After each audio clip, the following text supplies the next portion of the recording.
അക്ഷരശ്ലോക കല എന്നത് ഭാഷാധിഷ്ഠിതമായ ഒരു വിനോദമായിട്ട് അതിപ്രാചീന കാലം മുതൽ കേരളത്തിൽ പ്രചരിച്ചു വന്നതാണ്. 4 വരി സംസ്കൃത വൃത്തത്തിലുള്ള, സംസ്കൃത ഭാഷയാവണമെന്നില്ല, കവിതകളാണ് ശ്ലോകങ്ങൾ എന്ന് പറയുന്നത്. ഒരു വ്യക്തി ചൊല്ലിയ ശ്ലോകത്തിൻ്റെ 3-ാമത്തെ വരിയിലെ ആദ്യ അക്ഷരത്തിൽ തുടങ്ങുന്ന ശ്ലോകമാണ് അടുത്തയാൾ ചൊല്ലുന്നത്. ഈ ക്രമം തുടരുന്നു. ഒരു അർത്ഥവൃത്താകൃതിയിൽ ഇരുന്ന് പരസ്പരം കണ്ട് ശ്ലോകം ചൊല്ലി ആസ്വദിക്കുന്ന ഒരു കല കൂടിയാണ് ഈ അക്ഷരശ്ലോക കല. ഇതിന് തിരഞ്ഞെടുക്കുന്ന ശ്ലോകങ്ങൾ പൊതുവെ വൈവിധ്യമാർന്ന വിഷയത്തിലുള്ള, വൈവിധ്യമാർന്ന വൃത്തത്തിലുള്ള, വൈവിധ്യമാർന്ന കാലഘട്ടത്തിലുള്ള, കൂടാതെ ഒരാൾ ചൊല്ലിയ ശ്ലോകത്തിൻ്റെ അനുബന്ധമായിട്ട് വരുന്ന വിഷയത്തിലോ വൃത്തത്തിലോ ഒക്കെയാകാം. അതൊക്കെ തെരഞ്ഞെടുപ്പിൻ്റെ പ്രാഗൽഭ്യം തെളിയിക്കുന്നു. ഇനി ഇതിന് ഓരോ വൃത്തത്തിനും ഓരോ ശീലുകളാണ്, അതും വൈവിധ്യം തന്നെയാണ്. പിന്നെ ഈ ശ്ലോകം തിരഞ്ഞെടുക്കുമ്പോൾ ഒരു മുക്തക സ്വഭാവം, അതായത് ആ ശ്ലോകത്തിൽ തന്നെ പൂർണ്ണ അർത്ഥമുണ്ടായിരിക്കണം.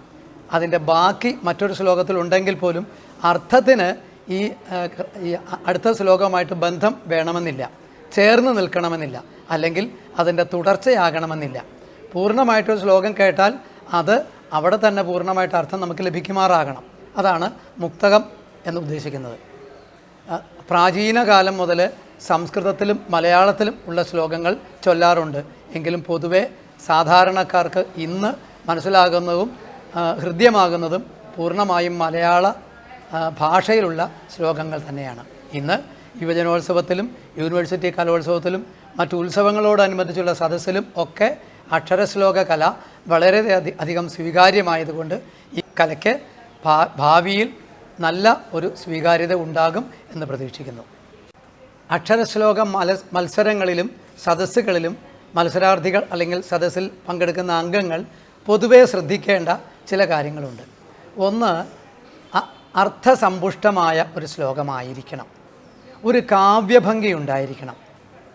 കൂടാതെ ഭാഷാശുദ്ധിയോടെ, അതായത് പദം മുറിക്കേണ്ടിടത്ത് മുറിക്കുകയും ചേർത്ത് ചൊല്ലേണ്ടിടത്ത് ചേർത്ത് ചൊല്ലുകയും വേണം. എന്ന് പറഞ്ഞാൽ അർത്ഥഗ്രാഹ്യത്തോടെ. മറ്റൊന്ന്, ഉച്ചാരണശുദ്ധി ഉണ്ടായിരിക്കണം. ഇന്ന് ഉച്ചാരണശുദ്ധിയുടെ കാര്യത്തിൽ മലയാളികൾ വളരെ പിന്നിലാണ്. ശരിക്കും പറഞ്ഞാൽ അക്ഷരശ്ലോക കല അഭ്യസിക്കുന്ന കളരിയിൽ നിന്നുള്ള കുട്ടികളാണ് ഭാഷ അല്ലെങ്കിൽ ഉച്ചാരണം കൃത്യമായി പാലിക്കുന്നതെന്ന് പറയും. പിന്നെ ശ്ലോകങ്ങളുടെ തിരഞ്ഞെടുപ്പാണ്.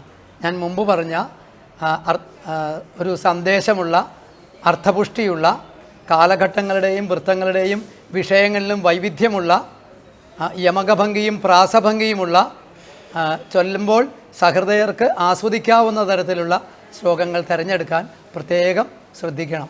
അതാണ് ഇതിനൊക്കെ വിലയിരുത്തുമ്പോൾ ശ്രദ്ധിക്കുന്ന മാനദണ്ഡങ്ങൾ. സംഗീതം ആവശ്യമില്ല, പക്ഷേ സംഗീതത്തിന് ഇല്ലെങ്കിലും ചൊല്ലുന്നതിലെ ഒരു അവതരണ ഭംഗി ശ്രദ്ധേയമാണ്. അതിനും ഒരു പരിഗണനയുണ്ട്.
വിശ്വേശ്വരൂപം നേടാ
പജ്ഞമായി വിലസും ശാകുന്തളം നാടകം ഈ ലോകോത്തര സൃഷ്ടി രണ്ടു മധുരം ചേലൊത്ത വാലത്തിരന്നാലോലാമല നീല നീലതമിഴി തുമ്പിന്റെ വമ്പല്ലയോ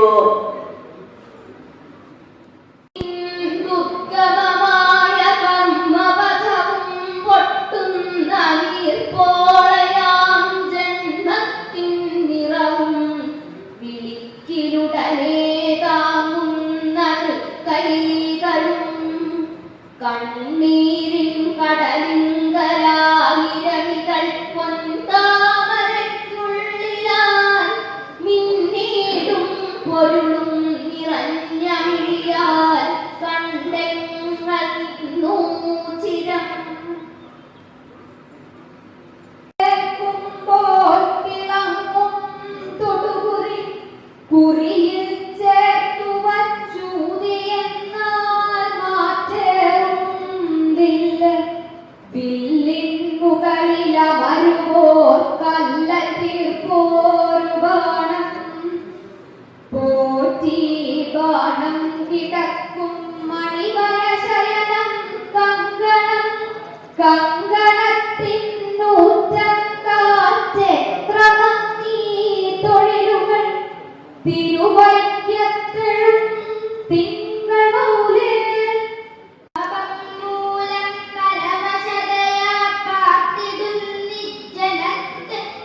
സ്വാപം തന്നെ കമലമിഴിയാൽ കാണുമെന്നാശയോടെ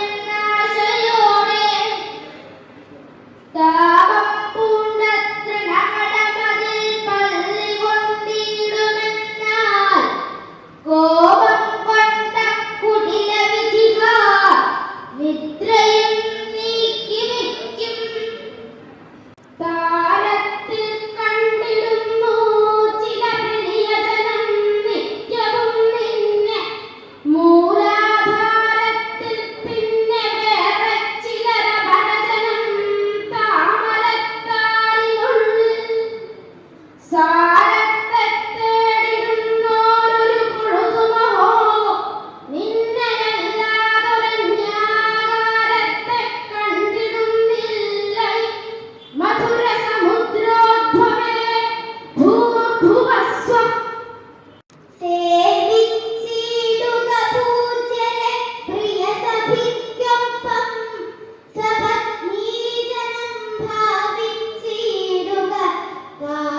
മന്മാനസ കുലവടിയൊഴിച്ചുമേ ചിരമമേയമേ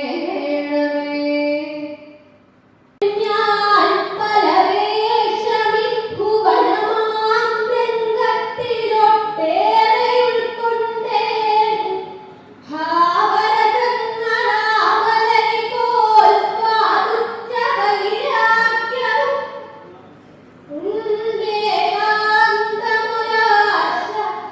കണ്ണുനിറയെ കാൺമാൻ മയിൽ പീലിതൻ ചെണ്ടേലുന്ന മണിക്കിരീടമവസാനത്തെ തിരശ്ശീലയിൽ നിത്യാമുന്നണം പോരിക കളികളിപ്പോരുമെന്നമ്മ ചെന്നിട്ടുണ്ണിക്കാവോടു ചൊന്നാളൊരു പൊഴുത് അതിലും പ്രീതിയപ്പോൾ കളിപ്പാൻ എന്നോവൽ കാഴ്ചയാമ്പോൾ വരിക മകനെ എന്നമ്മ പോകുന്ന നേരം പിന്നാലെ ചെന്നടുത്തിട്ടൈ ജനനി വിശക്കുന്നുവെന്നാൽ മുകുന്ദൻ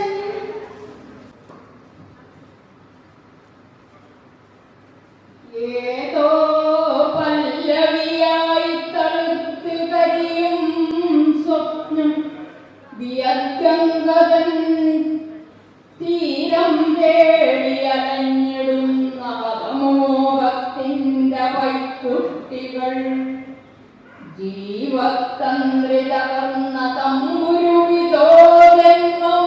സുധാവർഷിണീ രാഗത്തിൻ പൊരുളെ കനത്ത മുകിലായി പെയ്യാനണഞ്ഞാവുമീ ആദിസ്പർദ്ധകൾ പുഷ്പവാടിയെ ലങ്കോലപ്പെടുത്തിയിടവേ താഴെ പൂഴിയിൽ വീണ പൂക്കളെടുത്താശ്വാസമേടുവാൻ പാതിത്യം പുരളാതൊരേ ചരടില പുഷ്പങ്ങൾ കോർത്തിടുവാൻ പാഴല്ലാത്തൊരു യജ്ഞമാർന്ന കരുണാധാമത്തെ വാഴ്ത്തുന്നു ഞാൻ.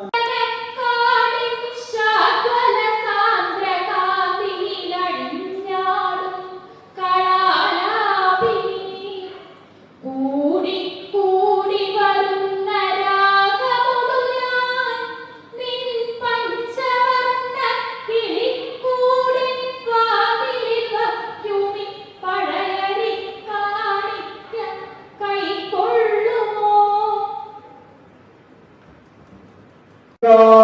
കാലാഗ്നിജ്വാല പോലെ കരുമല കളിയാടുന്ന കൈവാളുലച്ചു ഹേലാഭുങ്കാരമാർന്നും മൃദുലമണിമയ പൊൻചിലമ്പൊച്ചപൂണ്ടും നീലാളി പൂങ്കുഴൽ കെട്ടണിമലർ വിതറും മട്ടുയുദ്ധക്കളത്തിൽ ചേലായി നൃത്തം ചവിട്ടും നടവരതയിലെ ദേഹിമേ ദേഹസൗഖ്യം.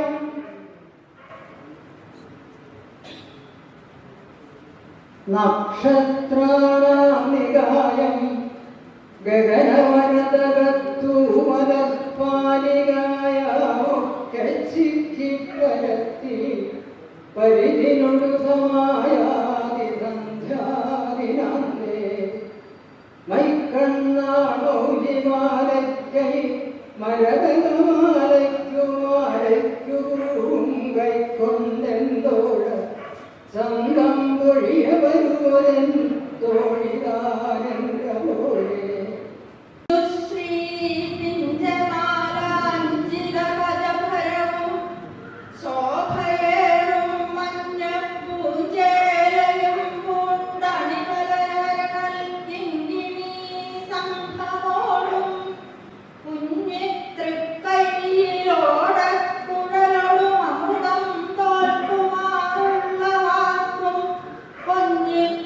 കൊണ്ടങ്കണത്തിൽ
ചെന്താമര കണ്ണനെ കണ്ണിൽ കണ്ടു സമാധി പൂണ്ടു വരുവും ഗോപീകുലത്തെ തൊഴാം.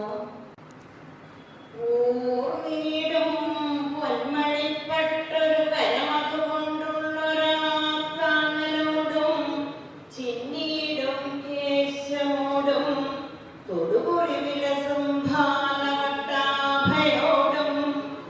മിന്നീടും പന്തടിച്ചങ്ങനെ മൃഗമലതാരിട്ടിളക്കി സമീപേരന്നീടും മായതൻ കളതലും കരളിൽ കണ്ടു ഞാൻ കൈകൊള്ളുന്നേൻ. മേൽപ്പത്തൂരിൽ ഭക്തിയായി എളിയ പൂങ്കാലത്തിലോ ഭക്തിയായി മേൽക്കൂരത്തണലച്ച വാരിയരികോ നിർവേദ പാരമ്യമായി മേക്കാടിൻ തിരുനാമമന്ത്രം മധുവായും തീർന്ന ഭവാന്മേക്കും പൈക്ക ചുരത്തിടും മധുരമോ ഓട്ടു